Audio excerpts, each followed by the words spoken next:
First, we're following breaking news in Delaware County. A SEPTA train packed with hundreds of people erupts into flames. The train caught fire about 6 o'clock and came to a stop near the Crumlin station in Ridley Park, sending a plume of smoke into the sky. CBS Philadelphia's Alicia Roberts has our coverage tonight. The fire broke out around 6 p.m. here at the Crumlin station in Ridley Park, halting all service to Delaware. Passengers say the train was packed for the evening rush when this all happened. They're grateful no one was seriously hurt. Take a look at this picture of the fire at its peak. You can see flames coming out of the windows of this SEPTA train and heavy smoke from the top. Officials say the 6-car train along the Wilmington-Newark Regional Rail was carrying around 350 people when this emergency happened. They say the fire was reported under the lead car. Passengers told us they saw the fire near the engine and reported smelling smoke as soon as the train left Philly. The pictures really tell the story of how serious a situation this was, and fortunately we have an outcome where we don't have any serious injuries, which is pretty incredible considering what we've seen.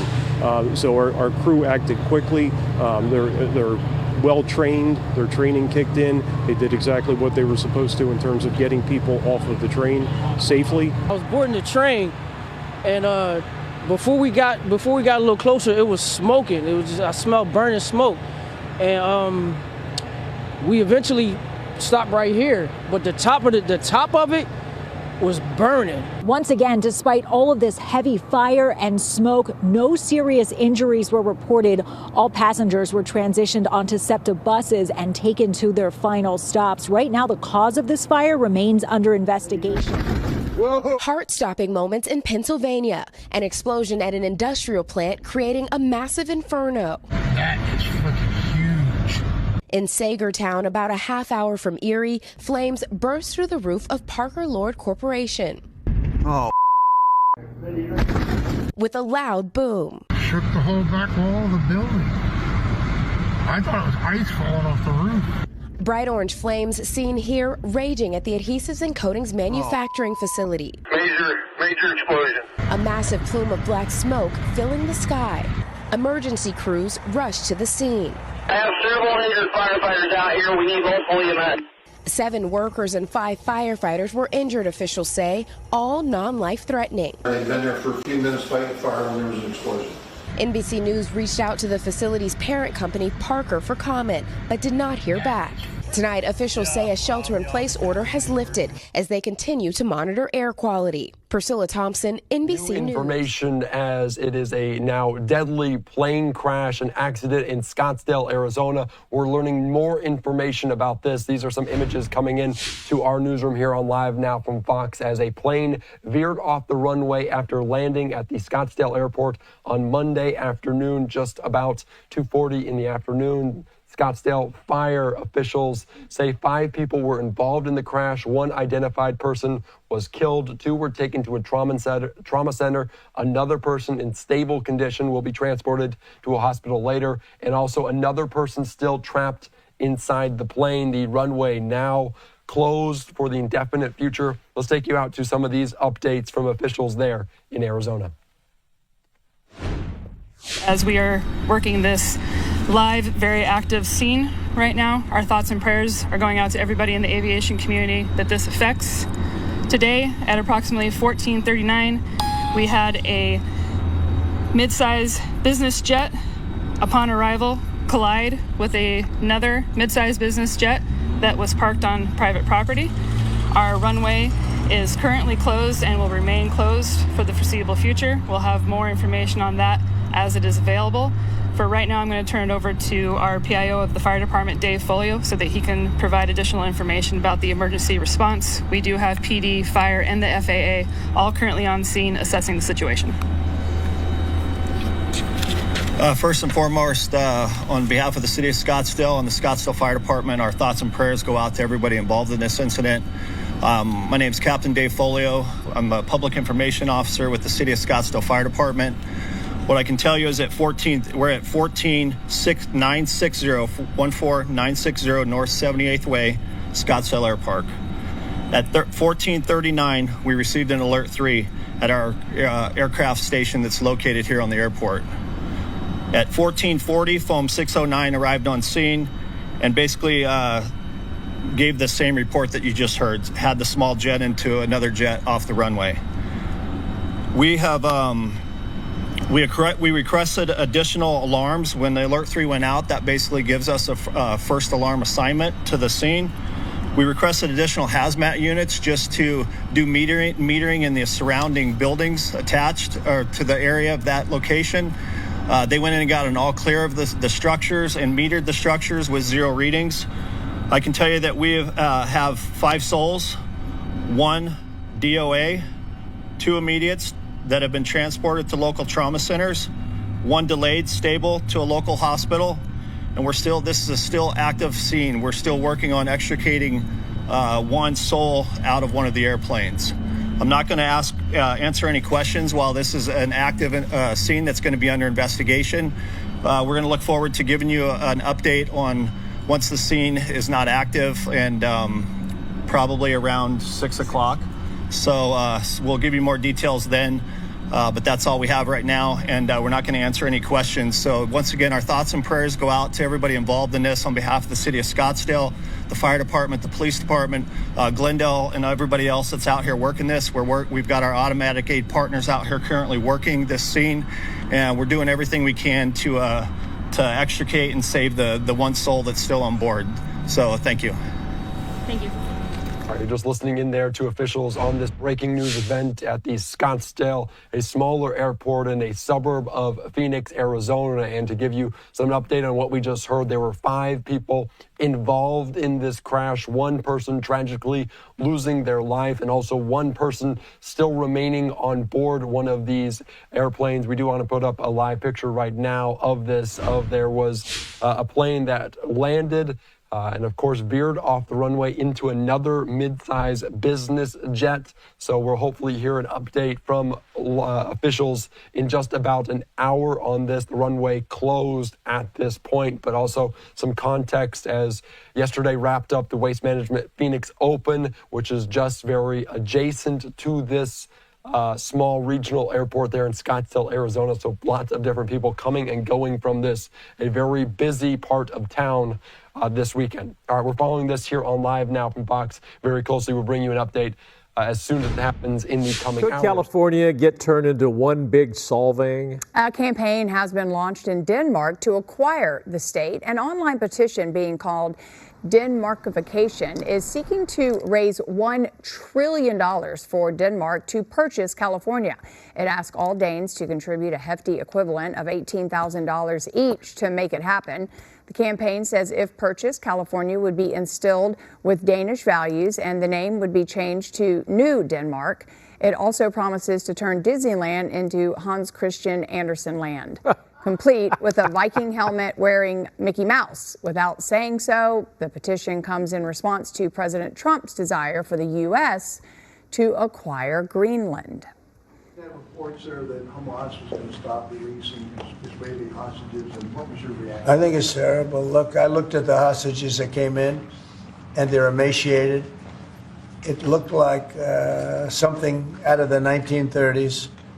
It's an absolute disgrace. And I think they saw the way the world viewed it, and they're looking for a reason not to send more because they're all, you take a look at that, it looks like it was a concentration camp, which essentially it was. It looks like they came out of the Holocaust. And what a sad thing. One of them was a young man, good-looking guy, a little bit heavier than perhaps he could have been, and now he looks like he's not even recognizable. Not even recognizable.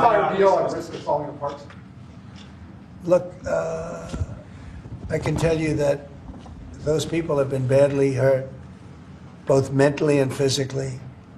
I'm talking about the young women that came out also previously. And I think one of the reasons they're doing this is because they're probably sending the best. What you see is probably the best because they want to send people that look at least healthy. And that's not healthy. These people have been badly hurt. They've been interviewed by our representatives. They've been interviewed by Israeli representatives, and they're really hurting. They are really hurting. mentally and physically.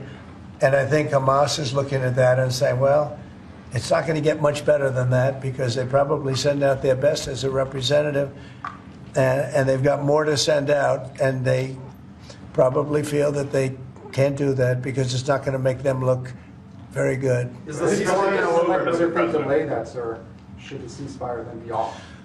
Well, I would say this, and I'm going to let that because that's Israel's decision, but as far as I'm concerned, if all of the hostages aren't returned by Saturday at 12 o'clock, I think it's an appropriate time. I would say cancel it and all bets are off, and let hell break out. I'd say they ought to be returned by 12 o'clock on Saturday, and if they're not returned, all of them, not in drips and drabs, not 2 and 1 and 3 and 4 and 2. Saturday at 12 o'clock, and after that, I would say all hell is going to break out. And I don't think they're going to do it. I think a lot of them are dead. I think a lot of the hostages are dead. I think it's a great human tragedy what's happened, how people can be that mean to do.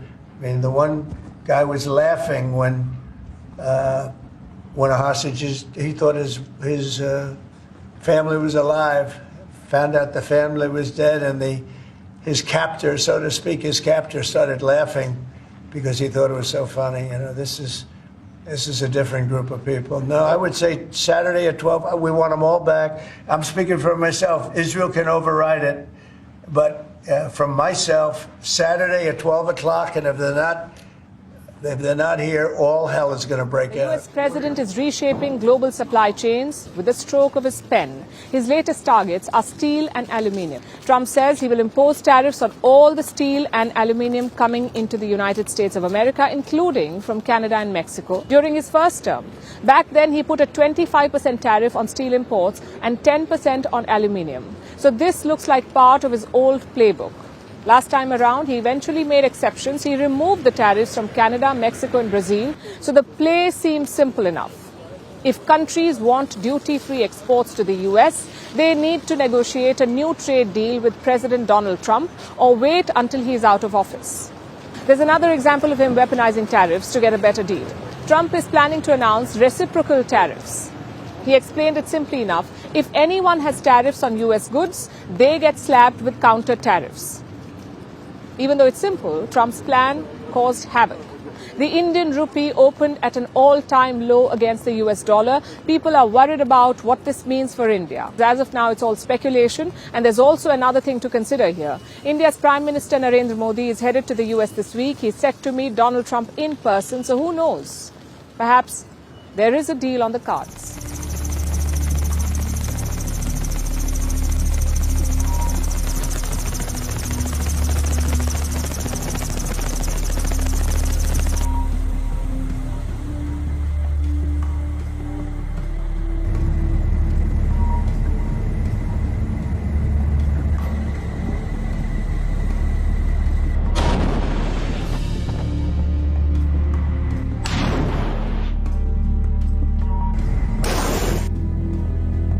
Of Russian ships packed with military weapons is heading towards the English Channel.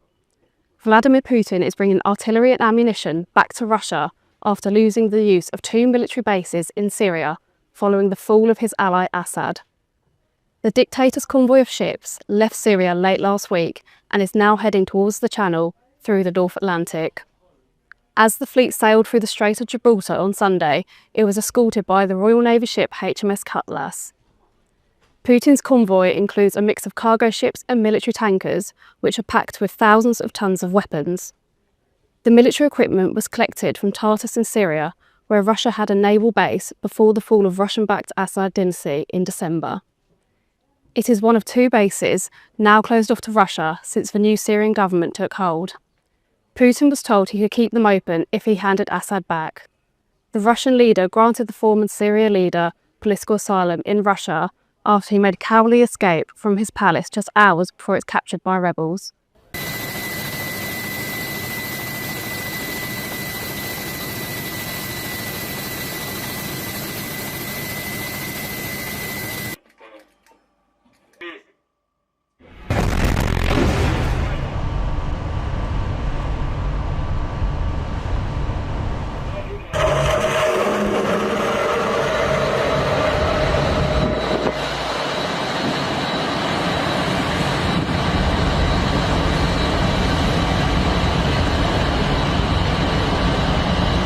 А у меня простой вопрос ко всем тем, которые говорят, что не надо использовать тактическое ядерное оружие. Вы хотите сказать, что наше государство вкладывало безумные деньги на протяжении десятилетий, создавая нестратегическое оружие для того, чтобы его никогда не использовать, что ли? Потому что оружие судного дня – это стратегическое ядерное оружие, правильно? А тактическое тогда зачем мы создавали? И когда вдруг раздаются крики «не смейте», а почему? Из каких соображений? Создавали как и стратегическое, так и тактическое, для того, чтобы не было вот этого нападения на нас. Его не Но было. оно есть. Не было. На нас нападение есть. И это надо четко понимать. У нас всего 140 миллионов. Если на нас сейчас пойдет армада 500 миллионов человек с преимуществом в определенного типа техники, мы должны говорить: нет, вы что, ядерные да, разумеется, используем. Ядерную доктрину-то поменяли. Красная, послушая военных, решать все равно будет главком.